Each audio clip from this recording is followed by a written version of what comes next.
Hi, today we're talking about biotech, its background, its origins, and the different colors of biotech that you might meet. In this unit one, where we're talking about the origins and the definitions, so we really want to focus on understanding what biotech is as a scientific discipline, and then tracing its origins all the way back to ancient times to see how we used to actually practice biotech. So when we talk about biotech, we're saying that we're using living organisms, their cells and their components, in order to produce specific products and services which are helpful to people. And right now, we associate the term biotechnology with genetic manipulation and so on, but actually it goes further back than that. It starts in classic biotech in ancient times when people used to use whole organisms to produce these products which were really useful in their societies. Now, if we look at modern biotech, the way we understand it today, really this era started with understanding the structure of DNA and knowing that it was the molecule that was responsible for heredity.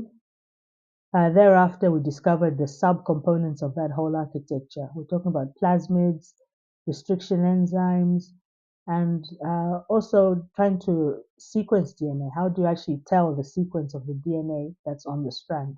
So the invention of Sanger sequencing. Then we got the invention of PCR, which changed everything because now you could basically photocopy DNA.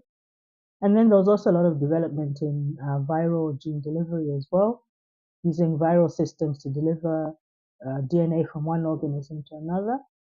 And in the 2000s, we had this new way of cloning called gateway cloning, which is that's the one I used when I was doing my studies. And I'm a plant geneticist, so that was the path that I chose. But since then, we've had all these other different ways of manipulating DNA. The most recent is the invention of the CRISPR-Cas9 technology, which allows you to be very specific in your genetic manipulation. And most recently, what affected the entire society was COVID-19. And you remember how we managed to get out of that situation because of mRNA COVID-19 vaccines. So, taken together, we can see that biotechnology is talking about the ancient types of use of biology for human benefit and modern one as well. And if we look here, we can see an example of how that technology moved, where we had these two scientists who showed how you could actually get a piece of DNA from a cell, isolate the DNA, then join it with another piece of DNA, which is a vector, and then you'd have what is known as a construct, which contains your pieces of DNA from one organism plus your carrier or your vehicle called the vector, plasmid. And then you can ligate everything together and transform a cell which doesn't have your construct and cause it to have that construct. So in the end, what you have is a cell that has this hybrid DNA, which came from your construction. And you can basically have any gene you want there or any piece of DNA you want there. And you can move between organisms like this very simply. So that's the steps in cloning a gene. We'll get into more detail about how that actually works. But for now, let's go back to ancient times and try to understand just exactly where this whole idea of biotech started from. So you're talking about the fermentation of bread, beer, wine, yogurt, cheese. These are activities that you find in most societies around the world. So this is a technology that's been with us for a long time. Even when you think about selective breeding of crops and livestock, when in ancient times people used to pick one particular line of livestock because maybe it produced more milk or it's got a better meat production. And they'll do that through trial and error, doing all these crosses and so on. Or selective breeding of crops, where you keep the seed from the wheat that gives you bigger plants or bigger harvests. So that was what traditional ancient biotech looked like. And there was no knowledge of microorganisms or genetics in the use of this kind of tech. So this phase is known as the earliest form of biotech, and it's called classical biotech. So when we talk about classical biotech, this is what we're talking about. Then there was another phase where we discovered microorganisms and we started to understand how fermentation works. And we're able to now harness this for the production of antibiotics, enzymes, and organic acids using industrial processes. And so biotech became scalable and industrial. But still, this doesn't involve the actual manipulation of DNA. So this comes a bit later. So now when we had what's in the rDNA toolkit, we're talking about molecular scissors for cutting the DNA in the form of restriction enzymes. You've got enzymes which stick pieces of DNA together, which is called ligase. And then you've got the whole process of moving DNA from one host to another. So all of that, when we manage to get all those pieces together, this is the birth of modern biotech. So recombinant DNA technology, gene cloning, gene sequencing, and genomics. And that's where now we had the production of things like insulin, vaccines, GM crops. And this is really what we're talking about when we say modern biotech. So what's the takeaway? Biotech did not start with genetic engineering. Modern biotech is actually a build-up from ancient biotech, which we've been using for a long time. And all we're doing now is using molecular level understanding and precision to do our manipulation. So let's check your understanding. Number one, this should take you 2 minutes to do. Define biotech in one sentence. You need to formulate that definition and memorize it because you'll be asked this question over and over, and it's not something you're supposed to think about. Now, number two, give 2 examples of ancient biotechnology. You should at least have one or two, 3 or 4, and specifically from your culture would be really good. So you can have the generic ones of the bread and the cheese and all, but it's your job to look within your own cultural reference and find what your people have been doing when it comes to using biotech. In fact, I'm actually curious. So when you leave us some comments in the discussion below, I'd love to know what's your cultural heritage and what examples of ancient biotech do you know about that you actually practice in your culture? So that would be fascinating to me. Kindly comment and share that. So why is early biotech described as empirical? I haven't actually talked about it there, but I did hint on it. So this is a little deep dive for you. Then unit 2, we're talking about classic versus modern biotech. In this unit, we want to distinguish between classic and modern biotechnology. We started discussing it just before, but now I want to really see what it means to be doing one or the other. And both are being practiced today, as you well know. So classical biotech involves the use of the whole organism without deliberately manipulating the genetic material. And the key features of this is that you're working with a known natural biological process. The other thing is that it's not so precise and you have limited control on what's going on outside the parameters that you know, like in fermentation. Examples are brewing, baking, cheese and yogurt production, and traditional fermentation. So modern biotech is defined as the ability to manipulate genetic material directly using molecular tools.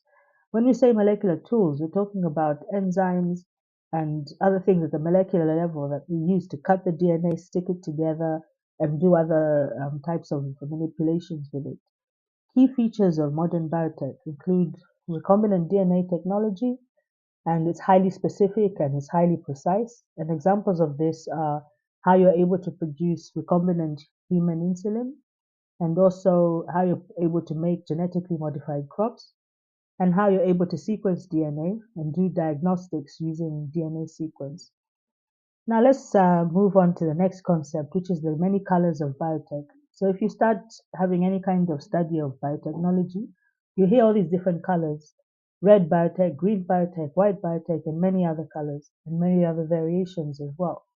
In general, when we talk about red, we're talking about medical, green, agricultural, white, industrial, gray, environmental, blue, marine, yellow, food.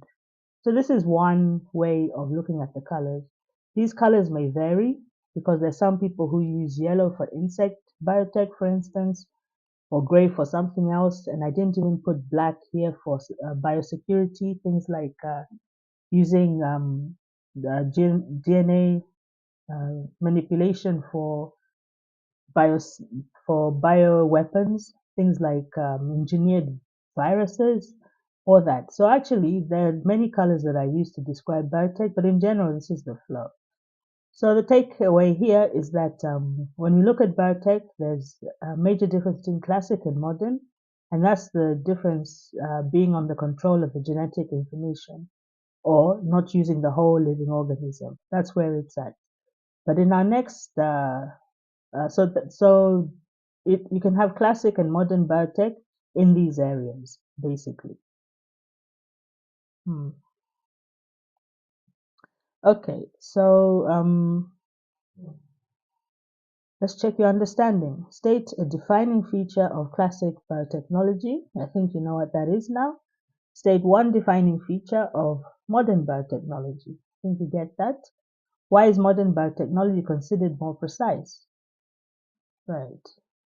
So the major difference between classic and modern biotech is control over genetic information and not use of the living organism. That's where the difference is. So you can answer these questions to check your understanding. You should be able to state one defining feature of classical biotech, one defining feature of modern biotech, and you should be able to answer the question, why is modern biotech considered to be more precise than classic biotech? Then in Unit 3, we're talking about the colors of biotech. So here we delve a bit deeper into these colors that I just introduced. So let's go there. So an important clarification is to be made first. A technique like genetic engineering can be used in multiple colors. So it's not like one technique belongs in one color. You can use, like for instance, in the production of insulin, that's red biotech. The production of GM maize is green biotech. Production of bioethanol is white biotech. But if you look at all these, they use a technique like PCR across all three. So colors help us organize and communicate the biotech applications clearly across the different industries, sectors, societal sectors, and scientific sectors. It doesn't mean the technique. Let's check your understanding. So what color of biotech focuses on medicine? I think you know. What color includes fermentation industries? You might want to think about that one, but you should be able to get it. Why are colors based on application rather than technique? You should be able to answer that very clearly. Now let's go on to the next unit. So in this unit, we're talking about biotech and society and your career. So this unit connects biotechnology to societal impact, to sustainability, to your career, with emphasis on developing regions, because this is where we are based. So if we look at biotech and society, biotech plays a very important role in healthcare, in diagnostics and vaccines. It also helps a lot in food security. So if you're looking at our response to climate change, how do you provide crops that are able to withstand the challenge of climate change? Biotech is one of those tools because you're able to engineer variant, you're able to engineer different varieties that are able to respond to those pressures better. And on food security, it's not just at the species level. Some of those engineering, some of those attributes that you engineer into the crop could be to do with different stages of that crop's growth and harvesting and storage. So maybe you want to store a crop better, like tomato, for instance. If you look at how perishable tomato is, it can depend on the thickness of the skin on the tomato. So if you're able to engineer a tomato that's thicker with that skin, then it's able to stay longer on the shelf. So that's to do with the storage of the actual crop. Whereas if you're trying to engineer the plant to have more tomatoes, that's to do with the growth and the yields of the crop. Then you might have its response to diseases in the soil and in the general environment. So maybe we want it to be resistant against fungus or bacteria. So you can see that food security actually goes in many directions. Then you can also have critical role in industry. So you can make processes that are much cleaner. And green chemistry is an example of this, where you're busy producing things that maybe are much more toxic to the environment if you use normal chemical processes. But if you find an organism that's able to do some of those transformations in your analytical steps, then you're much better off using a biological system rather than using just chemicals.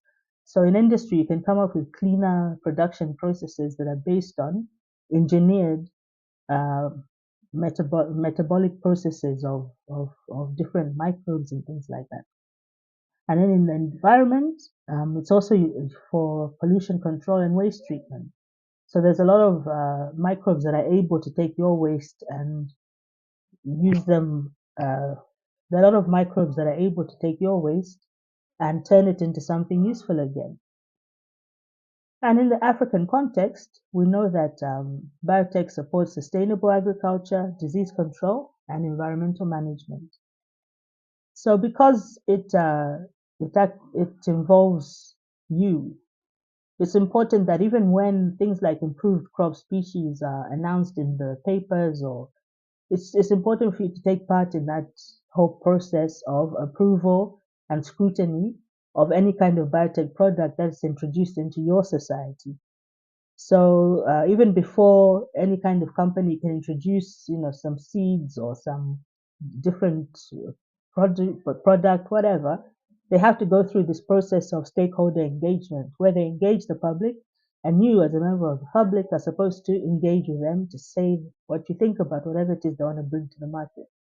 So it's very key that biotech has this component where the society is also very much involved in what's going on. It doesn't belong in the labs.